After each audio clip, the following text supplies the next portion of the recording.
السلام عليكم، هلا والله، شلونكم؟ شخباركم؟ إن شاء الله الكل بخير وبصحة وسلامة يا رب. رجعت لكم بفيديو جديد وفصال جديد. أول بداية حطبق لكم يا الفصال على الورقة وبعدين نفصله على قطعة القماش.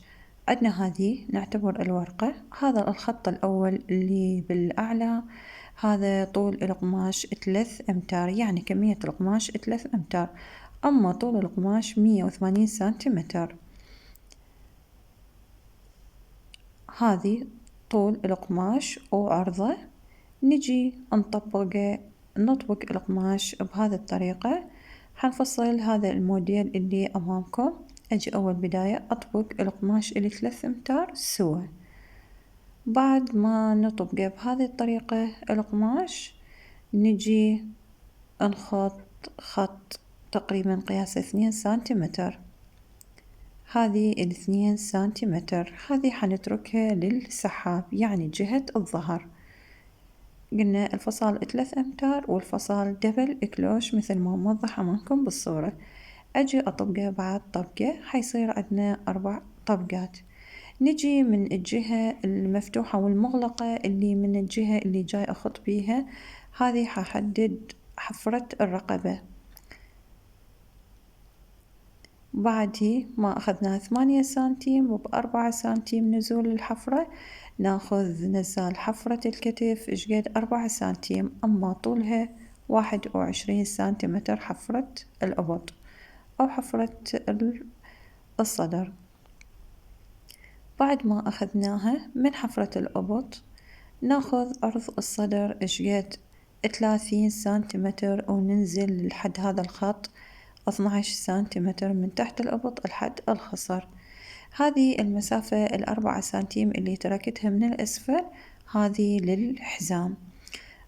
أجي أصعد 15 سنتيمتر من الأسفل وأخطه وأسوي دوران الثوب من الأسفل. من الجهة المغلقة حسويه أطلع يعني الردان. عدنا ناخذه 63 سنتيمتر طول الردان، هذه 63 سنتيمتر، نقسم 63 سنتيمتر بالوسط. أما عرضها إشقد 28 سنتيمتر عرض الردان. بهذه الطريقة أسوي حفرة الردان. بعد ما قسمنا 63 بالوسط، أجي أخططها بهذا الشكل. هذه حفرة الردن وهذا خط الوسط وهذه الكلوشة من الأسفل. هذه الردان تطلع من الجانب عدلة يعني ما مقصوصة. هذا فصال الثوب اللي أمامكم. أجي أفصل الثوب أو أفصل قطعة القماش بهذه الطريقة.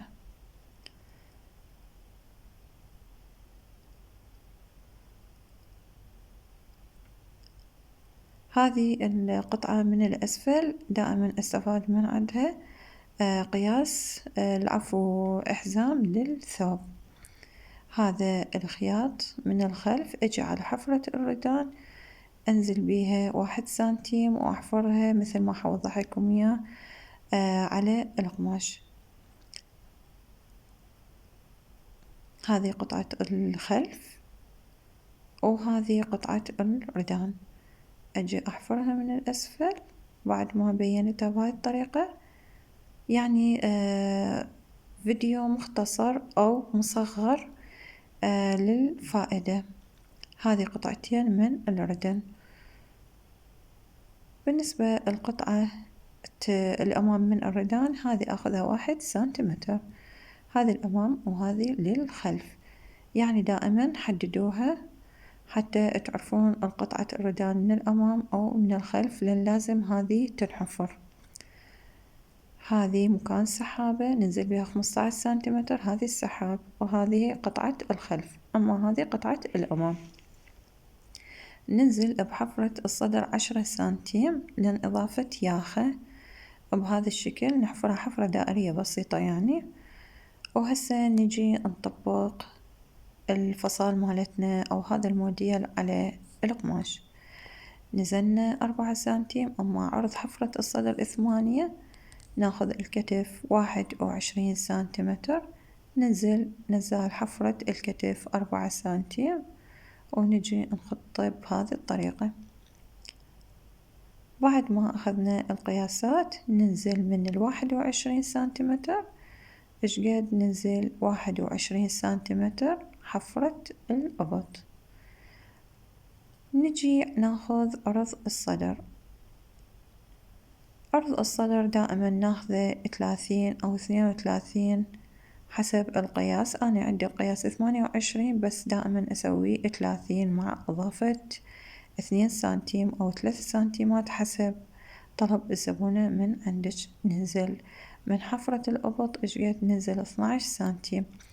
أما نتأكد هنا من أعلى منطقة بالكتف ننزل 40 سنتيمتر، ونخطها بهذه الطريقة حتطلع عندكم فصال القطعة.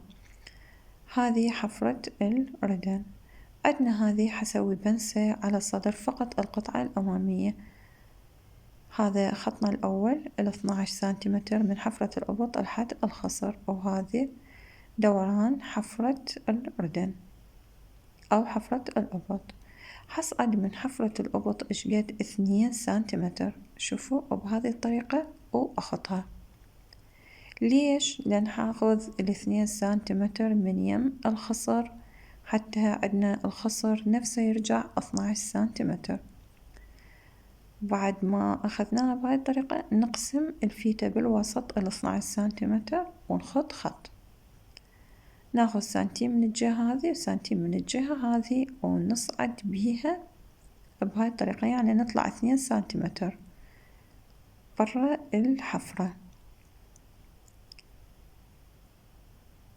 وبعدين نخط قطعتنا للأسفل على طول القماش.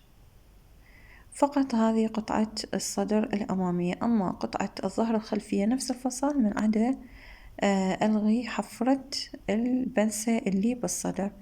نزلت مثل ما قلت لكم 10 سنتيم، لأن حنضيف ياخة للثوب مثل ما وضح أمامكم بالصورة.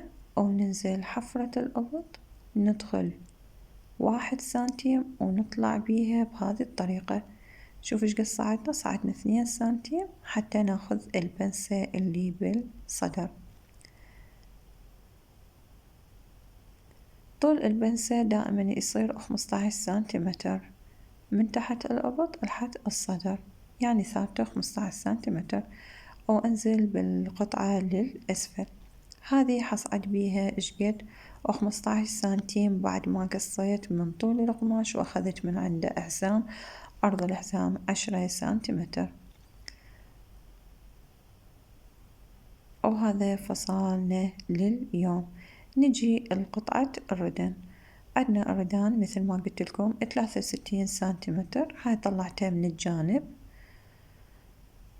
نجي نقسم الردان بالوسط مثل ما قلت لكم.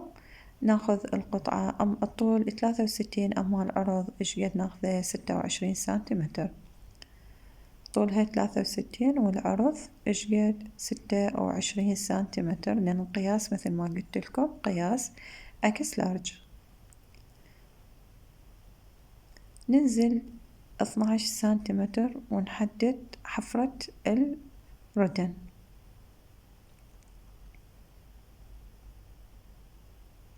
بهذه الطريقة نخط الردان.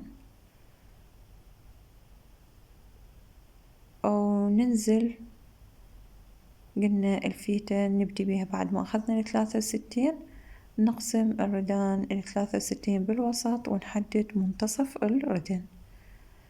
بعد ما حددنا منتصف الردن عندنا القياس 26، ناخذها نسويها 24 سنتيمتر من المنتصف. هذه 26 وهذيك بالوسط 24 سنتيمتر. أجي أخطها بهاي الطريقة وأطلع بيها دوران بسيط. بعدها ناخذ دوران كلوشة الردان. إيش قد ناخذها؟ ناخذها 35 سنتيمتر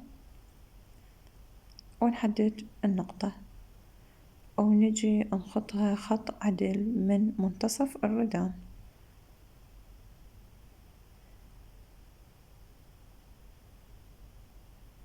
من هذه النقطة بعد ما دورناها التدويرة نجي نخطها عدل بهذه الطريقة ونوصلها لحد النقطة وندورها بهذه الطريقة. هذا فصال الردان لليوم. ناخذ حفرة الأبط وبعدين ندور هنا، دائما لا تخلوها حفرة منبلة، وهذه من الأسفل أيضا نحفرها بهذا الشكل. وهذه المسافة إيش قد أخذناها؟ عدنا منا إلى هنا 14 سنتيمتر. نجي على طريقة الخياطة، حتستعمل باية الخرطة وأخرط القماش بهذا الطريقة أو بهذا الشكل.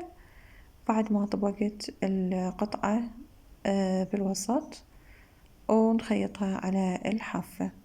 هذه أول خطوة. هذه الكشكشة حستعملها للردان.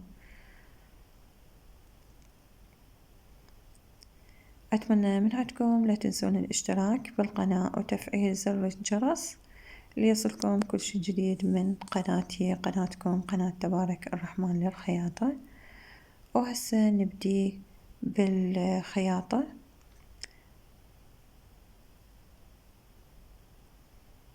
نخيط الكشكش على حافة الردان من الأمام بهذه الطريقة، بهذا الترتيب وهذا الشكل. بعد ما خيطناها وضربتها أوفر أجي أخيطها على حافة القماش مع الكوي. دائما أقول لكم مع الكوي حتى يطلع عندكم الخياط كلش مرتب ونظيف.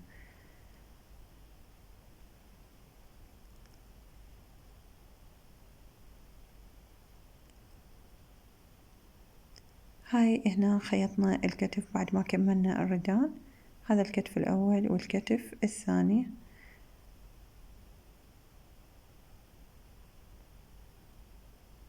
هنا خيطت السحاب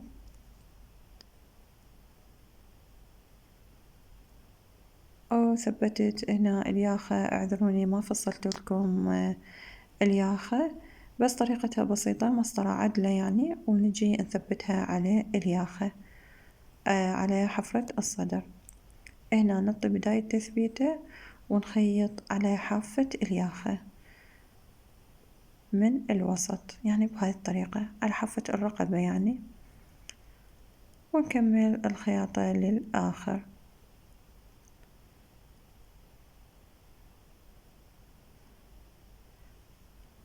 أما خياطة تركيب الردان والخياطة الجانب والكفة عندنا فيديوهات سابقة موجودة طريقة الخياطة. وهاي أترككم مع الفصال وخياطة هذا النفنوف. أترككم في رعاية الله، مع ألف سلامة.